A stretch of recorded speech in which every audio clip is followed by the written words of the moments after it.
পাউরুটি দিয়ে যে এত মজাদার গোলাপ জামুন মিষ্টি তৈরি করা যায় এই রেসিপিটা না দেখলে কিন্তু বুঝতেই পারবেন না। এর জন্য প্রথমে এখানে আমি 1 প্যাকেট পাউরুটি নিয়ে নিয়েছি। এবার পাউরুটিগুলো চারপাশ আমি খুব ভালোভাবে কেটে নিচ্ছি। আর কিন্তু গোলাপ জামুন তৈরি করার জন্য আপনাদেরকে ছানা বা আটা ময়দা সুজি কোনো কিছুরই প্রয়োজন নেই। শুধুমাত্র হাতের কাছে পাউরুটি থাকলেই কিন্তু এই ভীষণই মজাদার গোলাপ জামুনগুলো তৈরি করতে পারবেন। দেখুন পাউরুটিগুলোকে আমি ঠিক কিভাবে কেটে নিচ্ছি। আপনারাও চেষ্টা করবেন পাউরুটিগুলোকে ঠিক এরকম ছোট ছোট টুকরো করে কেটে নেওয়ার। দেখুন আমি সবগুলো পাউরুটি ছোট ছোট টুকরো করে কেটে নিয়েছি। তারপর এখানে আমি হাফ কাপের মতো তরল দুধ দিয়ে দিচ্ছি।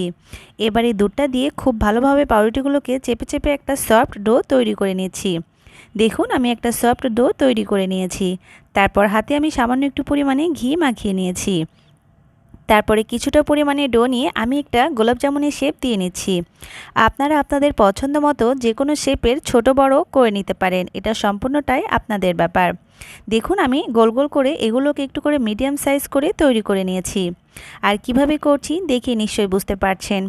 দেখুন একে একে আমি সবগুলো গোলাপ জামুন মিষ্টি তৈরি করে নিয়েছি। এবার চুলায় একটি পাত্র বসিয়ে দিয়েছি, সেখানে আমি পরিমাণ মতো তেল দিয়ে দিয়েছি। তেলটা খুব বেশি গরম করার প্রয়োজন নেই, হালকা কিছুটা গরম করে নিয়ে এখানে আমি গোলাপ জামুনগুলো দিয়ে দিচ্ছি।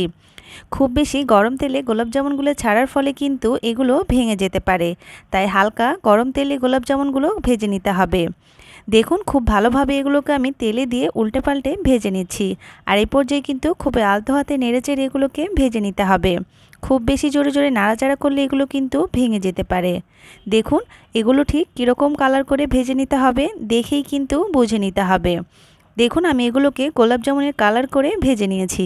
এবার এগুলোকে আমি তেল থেকে উঠিয়ে নিচ্ছি। আর এই একইভাবে আমি সবগুলো গোলাপ জামুন ভেজে নেব।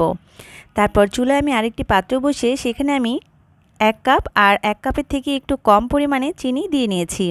সাথে দিয়ে দিচ্ছি 1 কাপের মতো পানি। এবার পানির সঙ্গে চিনিটাকে খুব ভালোভাবে মিশিয়ে নিচ্ছি। তারপর এখানে আমি দিয়ে দিচ্ছি 3টির মতো এলাচ। এলাচের ফ্লেভার পছন্দ না করলে বাদ দিলেও চলবে। সব কিছু খুব ভালোভাবে মিশিয়ে নিয়ে অপেক্ষা করলেই দেখবেন খুব ভালোভাবে একটি বলক উঠে চলে এসেছে। খুব ভালোভাবে যখন বলকটি উঠে আসবে তাহলে বুঝতে হবে গোলাপ জামুনগুলো রসে দেওয়ার জন্য মিশ্রণটা একদম পারফেক্টভাবে তৈরি হয়ে গেছে। এবার দেখুন মিশ্রণটা কিন্তু তৈরি হয়ে গেছে। চুলার জালটি আমি অফ করে দিচ্ছি। তারপর আগে থেকে ভেজে রাখা গোলাপ জামুনগুলো আমি এই চিনি শিরার মধ্যে দিয়ে দিচ্ছি। দিয়ে খুব ভালোভাবে নাড়াচাড়া করে মিশিয়ে নিচ্ছি।